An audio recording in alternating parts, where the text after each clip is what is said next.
তো এই মুহূর্তে আমরা এসেছি এখন শিবপুরের একটা অনুষ্ঠান, যেখানে একটা বড় এনজিওর মাধ্যমে কিন্তু একটা অনুষ্ঠান করা হচ্ছে। আমরা যাব সামাজিক কাজ করতে। কাজটা তো অসাধারণ। যেহেতু আমি একসময় পাণ্ডবেশ্বর কলেজের অধ্যাপক ছিলাম, আমার এলাকাগুলো সম্পর্কে ভালো ধারণা আছে। তখন হঠাৎ মনে হয়েছিল যে এরকম এক এলাকায় কিছু সংগঠনমূলক বা স্বেচ্ছাসেবামূলক কাজগুলো আমরা যদি করি তাহলে ভালো হয়।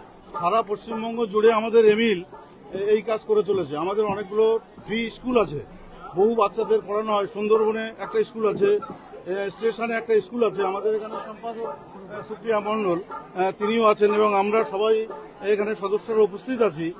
আজকের যে অনুষ্ঠান মূলত দেবাশিস দাস, গোপাল দাস নামে পরিচিত, উনি সম্পূর্ণভাবে এই অনুষ্ঠানটা ওনার উদ্যোগে হচ্ছে এবং এখানকার সাধারণ মানুষের কাছে এসে আমাদের অত্যন্ত আনন্দিত হয়েছে।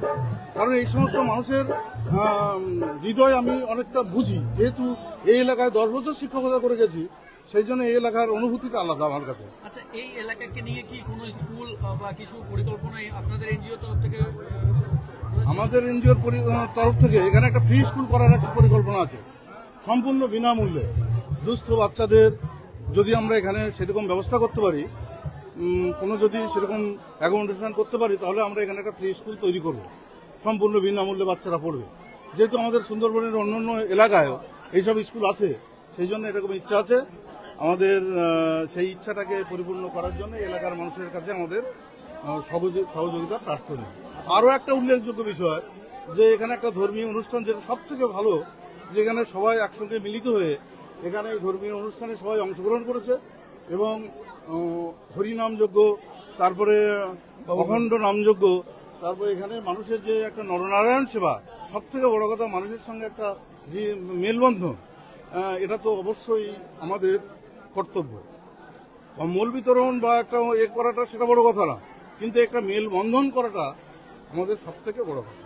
সেটা সম্পূর্ণ এই দেবাশিস দাসের উদ্যোগে আমাদের। আজকে কতজনের নরনারায়ণ সেবার আয়োজন? আমরা 5-6 হাজার নরনারায়ণ সেবার ব্যাপারে আমরা আয়োজন করেছি এবং 1,500 কম্বল বিতরণ করার জন্য আমরা এখানে ব্যবস্থা করেছি।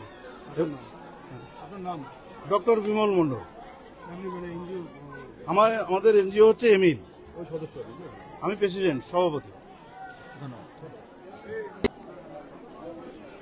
তো এই মুহূর্তে আমি আছি শিবপুরে, আর শিবপুরে এমিল যে এনজিও আছে সেই এনজিও তরফ থেকে এখানে যে শিব পুজো হয়, সেই শিব পুজো উপলক্ষে এখানে কিন্তু খিচুড়ি, মানে দুপুরে নরনারায়ণ সেবা যদি বলো, সেক্ষেত্রে খিচুড়ি হতে পারে। দুপুরে নরনারায়ণ সেবা মোটামুটি 5 থেকে 6 হাজার মানুষ কিন্তু এখানে আজকের খাওয়া দাওয়া করছেন।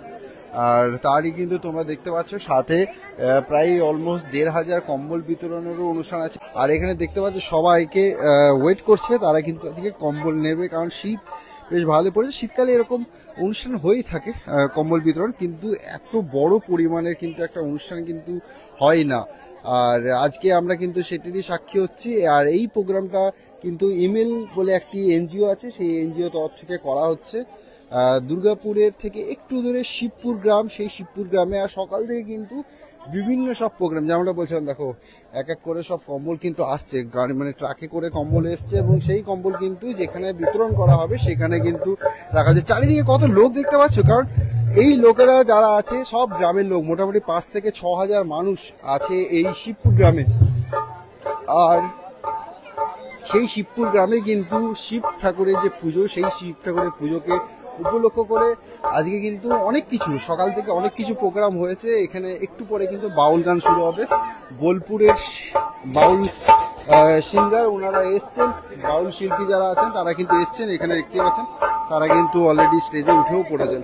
এবং সকাল থেকে বিভিন্ন সব অনুষ্ঠান কিন্তু চলছে আমাদের শিবপুর গ্রামে। আর বাকি খাওয়া দাওয়া তো এদিকে চলছে। আমি একবার দেখাই তোমাদের, কত লোক এখান থেকে তো বোঝানো যাচ্ছে না, কারণ অনেকটা দূর থেকেই আমরা আজকে দেখছি। চলো আমি একটু যাই, যেখানে রান্না হচ্ছে সেই জায়গাটা একটু গিয়ে দেখাবো, সেই জায়গাটা গিয়ে তোমাদের দেখাবো কি আছে কিনা। চলো, এই হচ্ছে সেই মন্দির, শিবপুর গ্রামের এই মন্দির। সেখানেই কিন্তু আজকের এত বড় অনুষ্ঠান আর 5 থেকে 6,000 লোককে খাওয়ানো এটা কিন্তু ছোট ব্যাপার নয়। এই সেই মন্দিরটা দেখতে কিন্তু খুব সুন্দর, আর এখানে হরিসভা হয়, হরি মন্দির হিসাবেই বিখ্যাত জায়গাটা। আর এত বড় লেভেলে কিন্তু এখানে খাওয়া দাওয়ার মানে রান্নার ব্যবস্থা চলছে, দেখতে পাচ্ছ কন্টিনিউ এখনো কিন্তু রান্না চলছে।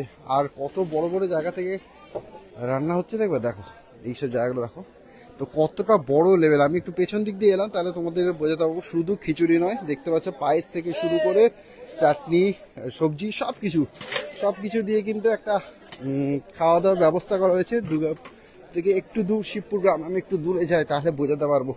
এক সাইডে ছিলাম তো তোমাদের বোঝাতে পারছিলাম না কতটা বড় এরিয়া নিয়ে হচ্ছে, দেখতে পাচ্ছ এটা পুরো এত মানুষ কিন্তু এক একটা ব্যাচে বসছে এবং প্রচুর মানুষ কিন্তু ওয়েট করছে আরো বসবে। মানে এরকম গ্রাম সাইডে এরকম তো হয়, আমাদের শহরে এরকম চট করে দেখা যায় না, কিন্তু হলেও একটা লিমিটেড একটা বড় সড়ো করে মানে চেয়ার টেবিল করে ব্যাপার করা হয়। কিন্তু গ্রাম সাইডে এরকম নিচে বসে সবাই মিলে, জাতি ধর্ম বর্ণ নির্বিশেষে সবাই মিলে একসাথে এরকম খাওয়ার ব্যবস্থা করাটা এবং সেই মানে সফলতার সাথে সেই জিনিসগুলো করা খুব বড় ব্যাপার।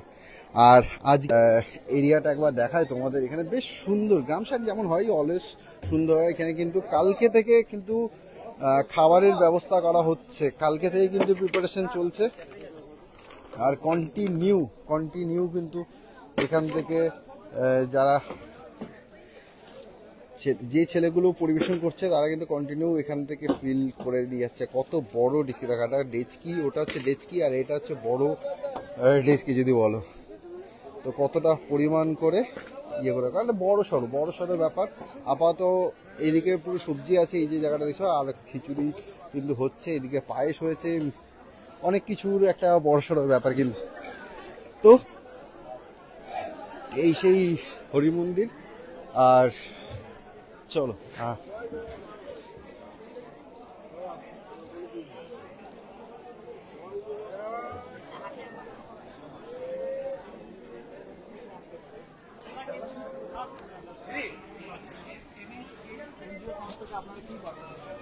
এমএলকে আমরা বার্তা দিচ্ছি যে আমরাও যে আপনারা যে ধরনের চাইছেন সেই ধরনের আমরা তুলে দিলাম আপনাদের হাতে, যে এই এলাকার মানুষ যে কত স্বতঃস্ফূর্তভাবে আপনাদের উপহার গ্রহণ করছে এবং এখানে খাওয়ার জন্য নরনারায়ণ সেবা হিসাবে যেটা বলছি সেই নরনারায়ণ সেবায় যে উপস্থিত হয়েছে, এখানে কি গরিব কি মধ্যবিত্ত কি অবস্থাপূর্ণ সকলেই কিন্তু এই শিব মন্দিরে অনুষ্ঠান করলে সকলেই আসেন।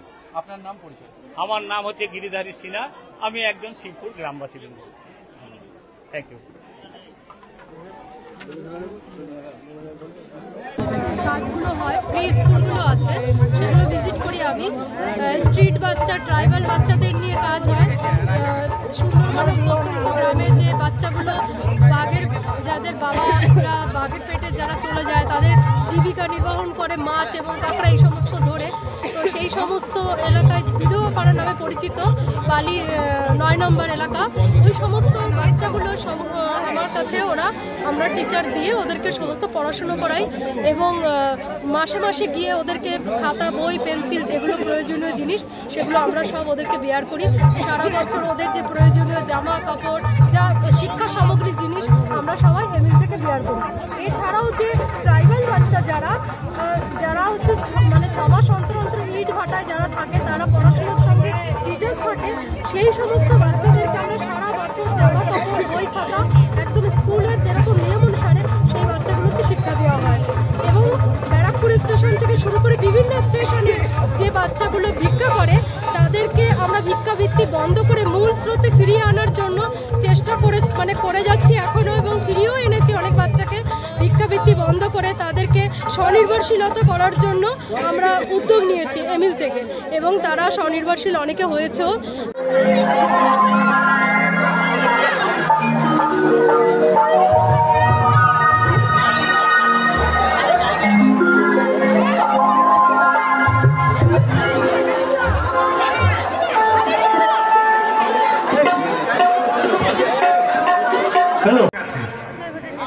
আর হাত ধোয়ার জন্য ডান দিকে জলের ট্যাঙ্কি আছে। আর যারা পাতা তোলার জন্য রোডটা তাড়াতাড়ি করে পরিষ্কার করবেন তাদেরকে বলছি খাওয়া হয়ে গেলে কিন্তু আপনারা খাওয়ার জায়গাটা তাড়াতাড়ির মধ্যে পরিষ্কার করে দেবেন, কারণ আরো ব্যাগ বসার জন্য ব্যবস্থা করে দিতে হবে। আমাদের বাউল টিম তাপস বাগদি, আমার কণ্ঠস্বর শুনতে পাওয়া তাপস বাগদি, এই সময়টাতে বাউল গানের অবশ্যই দরকার ছিল। সেই কারণের জন্য আমাদের